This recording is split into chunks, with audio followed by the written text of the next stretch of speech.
Welcome back to the deep dive. Okay, so if you thought our previous explorations got niche, today we are entering a whole different dimension. Hmm. We're looking at the highly specific, incredibly detailed, and frankly kind of manic world of narrative toy play, specifically crafting for the character Labubu, or well, Labu as they're called here. That's right.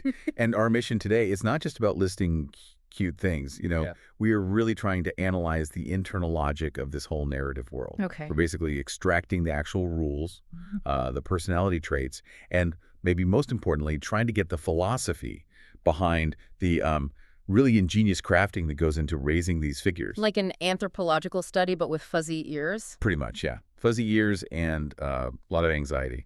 Okay, so let's jump right in then. The story kicks off at this massive sale, toys flying off the shelves, and we learn about the core Labu personality almost immediately, right, during this adoption. What were those non-negotiable facts that just set the tone for everything? Well, the big one, the foundational thing, is anxiety.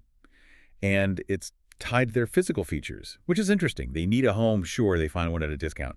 But the main rule, the immediate one is, Labus don't like loud noises, period. Oh.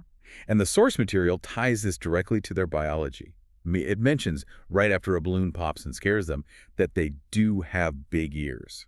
So it's not just, a preference, it's a physical vulnerability. That makes sense. The big ears causing the trauma, that grounds it, doesn't it? It validates why they seem so high maintenance later on. Exactly. It sets the emotional stakes. So they get adopted, instantly traumatized by a balloon pop. Now they need safety. How did that translate into their house, which we should probably mention is made entirely out of stacked boxes? Yeah, stacked boxes. It's quite the feat of, let's call it, emotional architecture. Once the boxes are stacked, they need doors carved out, obviously. Yeah. But the decoration really reflects the Labu aesthetic. They added fuzzy pom-poms. And the source just states it like it's a law of physics. Fuzzy is just what Labu. Right, okay. So that's the first core principle then, like soft textures, high sensory stuff. Absolutely. Fuzzy is the rule. And that dictated other choices too, like using colorful grass straight from the fanciest Easter baskets for, flooring or bedding, comfort and texture. Okay, so anxiety dictates the house structure, and fuzzy is just what Labu dictates the decor. What about play, once they're feeling secure? Oh, they have a huge need to burn off some energy. The narrative just rockets forward. It mirrors like a kid's attention span shifting really fast. Okay, like what? Well, they start with simple games, trying to catch a balloon, ironically enough, Uh, before the noise thing really sunk in, I guess. uh, But then, boom, straight into designing and building a complex hot air balloon. Wow, okay, ambitious. Very. But what's interesting is the ambition gets checked by reality almost immediately. The big adventure ends with a quick lesson. What goes up must come down. Gravity applies even to Labus. Huh. Okay, so they need excitement, but it has to be Yes. immediately solvable through crafting. Pretty much. The narrative speed is tied to immediate emotional needs, which leads us right into food, sustenance. Ah, yes. This is where it gets really interesting, the Labu diet. Playtime ends, one Labu starts crying, obviously hungry. Hmm. What kind of super specific, almost aspirational midnight snack do they whip up? It was boba. Boba, seriously. Yeah, boba, which tells you a lot, right? It's fashionable, it's textural, it looks good. The source even says, look, it comes out in all sorts of flavors. Variety aesthetics. That's key. So it gives energy, emotional comfort after the crash landing. Exactly. Quick fix. So building on that, they have shelter, they have a midnight snack. Next Yeah. step, breakfast. But this requires infrastructure, a dedicated cooking stove, Right, yeah. a customized oven. Yeah. And what was the thinking behind the design, the philosophy? Well, it seems driven by this contradiction, the source points out. Labus live for being cute, even if they have some bite. Ah, okay. Cute, but maybe a little fierce. Sort of. And they resolve this tension visually. The oven had to be made pretty and pink. The process of cooking needed to look soft and non-threatening, even though, baking involves heat. Aesthetics first. I like that. Resolving tension with pink paint.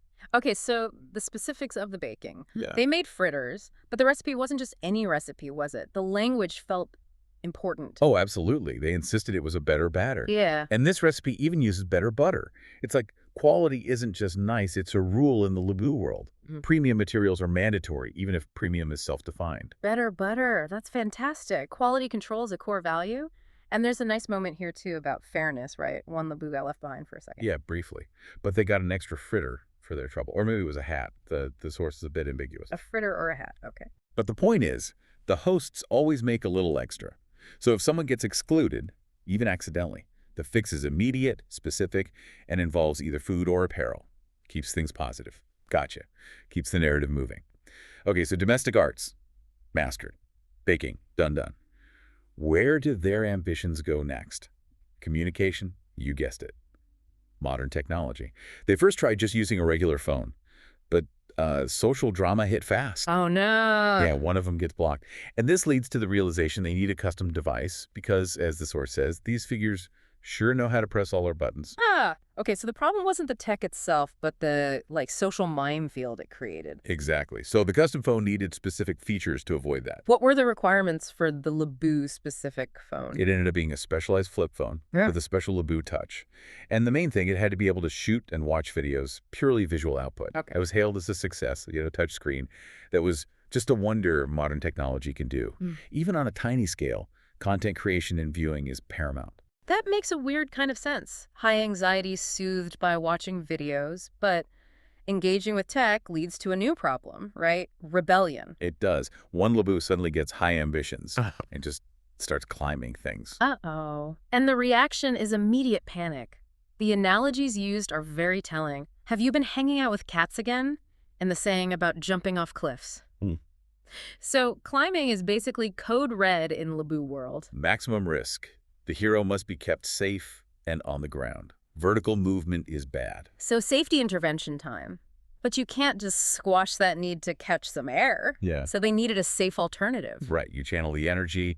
They crafted a safer way, took a box, made it colorful, and then used a plastic bag blown up with air, like a little inflatable jump pad. Okay, simple but effective. Yeah. Allows for that vertical energy release, but contained. It was explicitly called fun and a lot safer, too. Safety first. But wait, this created another social issue, didn't it? Exclusion. The jump pad had A height requirement, yeah. The littlest Labubu couldn't use it. So what was the fix this time, following the rule of fairness?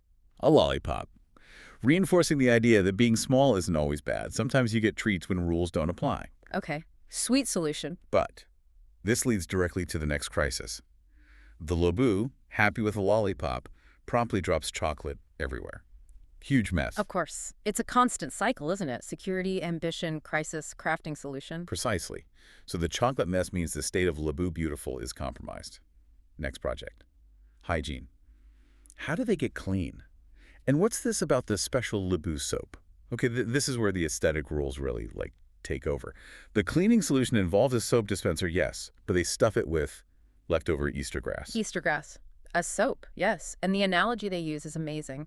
Just like chinchillas in dust, they're not using liquid soap. They're dry bathing with fuzzy, colorful, symbolic stuff. Wow. Hygiene is about texture and appearance, tying right back to fuzzy is just what Labubu. So the soap dispenser is basically just a container for decorative, textural bathing material. That elevates Easter grass quite a bit, doesn't it? Okay, so they're clean. Next up, hydration. The brand new juice machine. Another craft project, I assume. Box, straw. You got it. Cardboard box, straw, stick, done. Then they mix up flavors, sour green apple, fresh watermelon, apple juice, fruit punch, variety again. Oh. But yeah. There is a specific kind of stunning confirmation about what Labubu juice actually is. Yes. We need to talk about the confetti juice. We absolutely do. The source explicitly confirms, with emphasis, Labubu juice is confetti, as previously explained. Confetti. So they're not actually drinking liquid. It appears not. It seems to be purely symbolic, visual. They value the appearance of colorful juice, the confetti, over actual functional hydration. The whole world runs on aesthetics. That's kind of profound, actually. Aesthetics literally define function. Okay, wow. So clean, symbolically hydrated final domestic hurdle. Oh, yeah. Potty training. Because apparently they really need a litter box. Yep. Time for the final, very specific set of domestic rules. And how do they approach this delicate subject? They make it a game, naturally. Using a 2D potty with a 3D lid. Love that detail. And a card game for practice. A card game for potty training. Okay, what are the rules we learned from this game? We learned what not to flush explicitly. Keys don't go down the potty. Also, kitty cats are a wrong choice for the potty. Good to know. Don't flush your keys or your cat. Solid advice. But the most interesting rule is a rejection of a common real-world phrase. Right. The whole if it's yellow, let it mellow idea. Completely rejected. Nope. High maintenance continues. Immediate flushing is required. The source confirms. Down it goes. No mellowing allowed. Got it. Strict flushing protocol. The training ends with the first successful customer, and crucially, an immediate reminder to close the lid. Rules, reinforcement, order. What a journey. Structured, yet somehow completely chaotic, from a discount adoption to confetti juice and mandatory flushing. It really is. If you connect the dots, it's a fascinating look at structured play. The Labubu world seems built entirely on solving immediate emotional needs, anxiety, hunger, rejection, with these hyper-specific craft projects that must follow the Labubu aesthetic. Fuzzy things, confetti things. Yeah, the level of detail and, honestly, character development given to these inanimate figures is pretty striking. They've evolved, haven't they? From just needing a home to mastering tech, complex food standards, regulated hygiene, Yeah. all governed by these whimsical yet rigid rules. I mean, a bathroom that requires a card game, Yeah. bath time that's like a chinchilla dust bath. It's wild. It really shows you the sheer creativity involved in defining a whole world foreplay, doesn't it? Using just household stuff.